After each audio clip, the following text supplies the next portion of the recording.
Hello and welcome everyone, I'm Gronka Gamer and today I'll be showing you tips and tricks on how to win almost every single game in Roblox BedWars. Let's just get straight into it. So for the first tip, it actually starts in the lobby itself. You want to find a duo partner or squad partners to play with. So you don't want to queue up with random people because they might not even know how to play, they might just camp at the iron gen, or they just might be AFK. So you always want to find people to actually play with.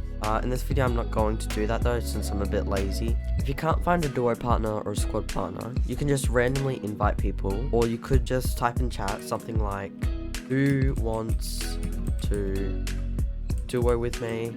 Or you could even do, who wants to squad with me? You could also do this in random Discord servers, but you do have to be at least 13 to go on Discord servers. So those are two ways to find duo and squad partners. So for the second tip, you really don't want to show which kit you have on. People can figure out your weaknesses, such as if you're the barbarian kit and you use kit skin, people then know you can't buy any swords. So if they see you with like maybe a wood sword, then they could just buy an iron sword and know they'll probably kill you. Another example is Pharmacletus. If they can see that you are Pharmacletus, then they will probably guess that you're gonna stay at your base a lot and all that stuff. So for tip number 3, I'm gonna answer the question of which kit should I use. If you're going to rush and you basically never die, you should use Barbarian.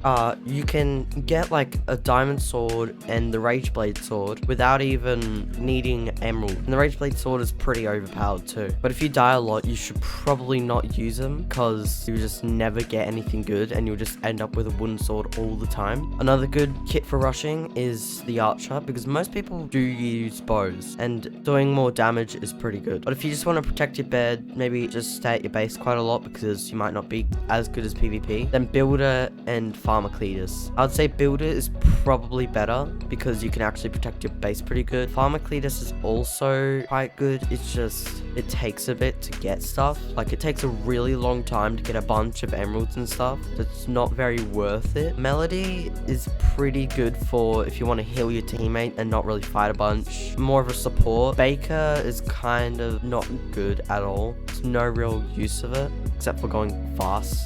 You should also never use Infernal Shielder because I don't really see what's too good about it. It's good to combat the archer, but apart from that, it's not too good. Now I'll tell you which game mode is the best to play. If you're trying to rush and just grind as much wins as you possibly can, I would go for doubles. It's just far more faster. Squads and 16v16 are kind of on the same level. They can both take a very long time, but they can both take a very short time. It's just the reason doubles is better than both of them is for squads you have to do a 1v4 if you're rushing by yourself, but for doubles it could just be a 1v2. 16v16 is kind of like a 1v16, not really though. Just as long as you break the bed, the game's done. But I do recommend doubles as being the best. So now I'm actually going to go into a game. I'm just going to be with a random teammate like I said before, because I'm too lazy to find one. And basically, how you want to start it, most maps you only need 16 iron, and you'd go for the team that isn't diagonal of you. And after killing the team that isn't diagonal of you, then you should actually kill the team that is diagonal of you. It's a bit hard to explain, but I'll just show you. The reason you might want to do this is so that the people next to you don't go for your bed and break it, because they are the closest to you. So there's more of a chance of them going for your bed and killing you basically. Tip number 6, you should always have an axe. The axe is really good for breaking beds, and I'm pretty sure stone axe and wood axe are both 2 hit for bed.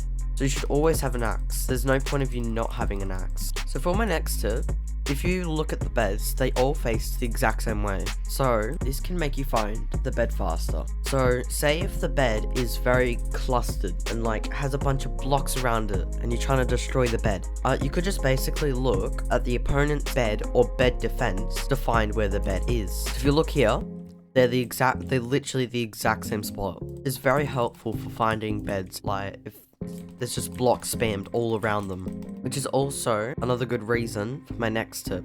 So for tip number 8, you really want to destroy the bed defense next to you. Because say if you just want to spam a bed defense around yours, you don't want people looking at the bed defense next to you. Say there was a bed defense here, and it wasn't destroyed.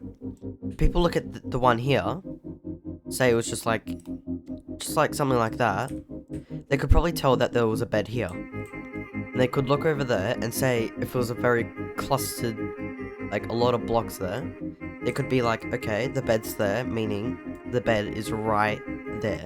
It can also help you if you're finding other beds too. Because I don't know how much people know about this, but it doesn't seem like a lot.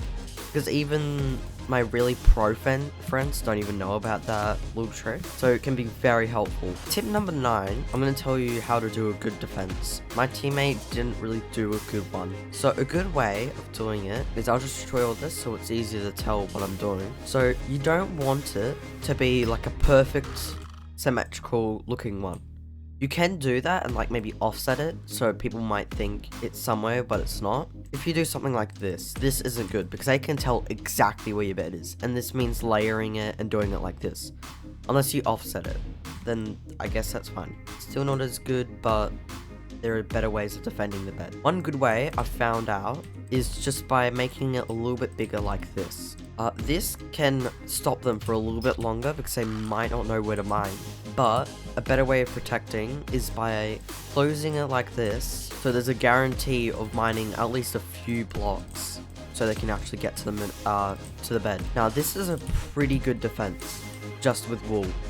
So it's going to take them a little bit if they have just a regular wood pickaxe, because if that team over there tries to come over here on this side, the first thing they'll probably do is this. But they have to mine like 4 blocks just so they can get to the bed. Building on the last tip, building like an umbrella like this is really good against TNT because the ceramic is very expensive for what it does. It's literally a one-hit thing that is basically useless. So building an umbrella can be good against TNT. My bed is probably going to break, but if you build an umbrella like that, then it will be very good for TNT. So for tip number 10, say if you fall into the void when bridging, or you just get hit off into the void, you should instantly reset. There's no point of waiting to die by the void if you can just reset as fast as you can. So you do escape, R, then enter, just to reset.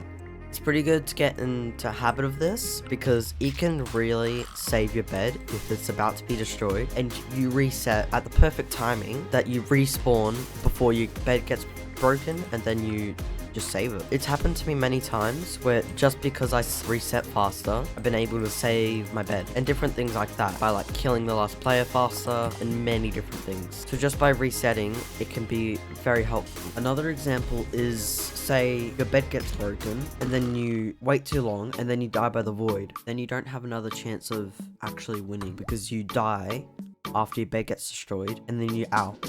But if you reset, you could have, in a very small time frame, have a little bit longer and having more of a chance of actually surviving. Well, tip number 11, there are many different skills you really want to get good at, such as bridging very fast, spam clicking, and a few other things. Because if you don't know how to bridge and sprint at the same time, then that can put you at a major disadvantage compared to people like me that are able to do it. This can go for diagonal bridging too. I guess it's fine if you only walk while bridging diagonally. It can put you at a major disadvantage to the people that can actually do bridging extremely fast. It's fine if you don't sprint at the start because you might just be getting ready, but you really need to know how to spam click. See there, the only reason I killed him was because I was able to spam click so much. And if you see here, he couldn't even fight back. He had diamond armor. He could have easily killed me if he was very good at clicking or maybe tapping.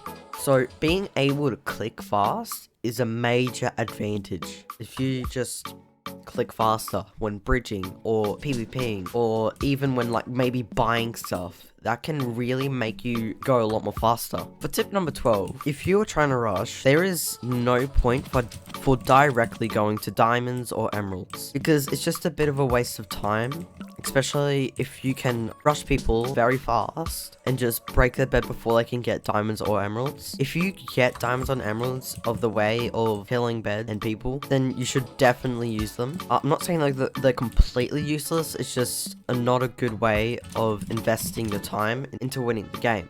because just waiting for diamonds and emeralds, it can take a very long time, and it's really not worth it at all. It's much better to just not go for them.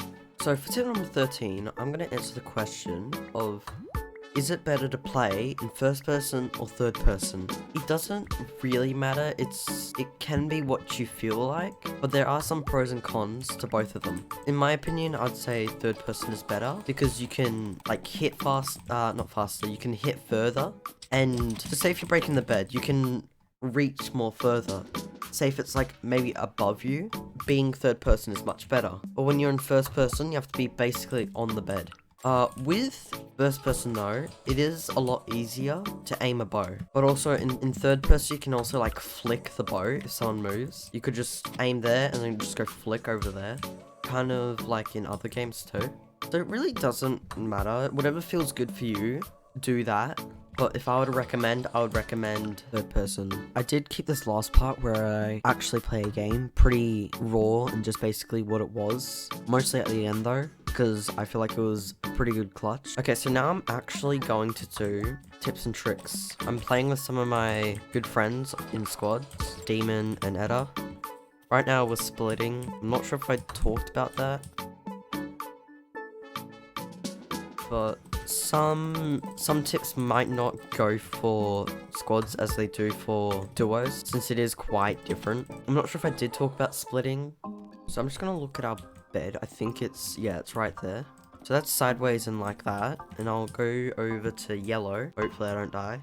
Actually, how's that? Oh, okay, I thought it was gonna be like different, but that still works for the squads. It's just not maybe as good. Yellow's gone. Oh, the ting our base, I think. Yeah, that's what I thought. Stay away. Stone sword. Roblox.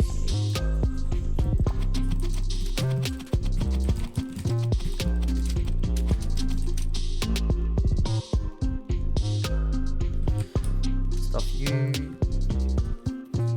They could have so good. Wait. Oh, he's not dog butter? Okay. I'm surprised my teammates died so quickly. But I think there was the person like that broke our bed, killed them. So yeah, hello.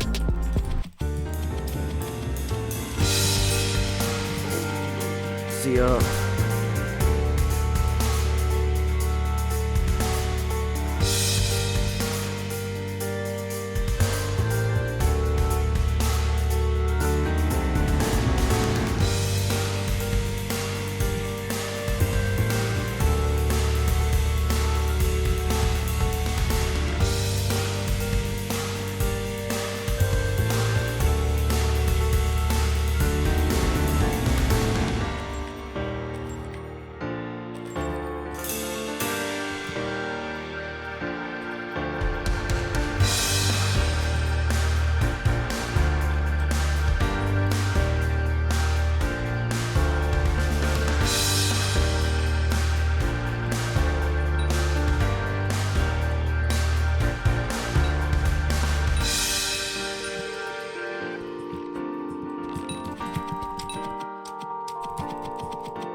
that it? Oh,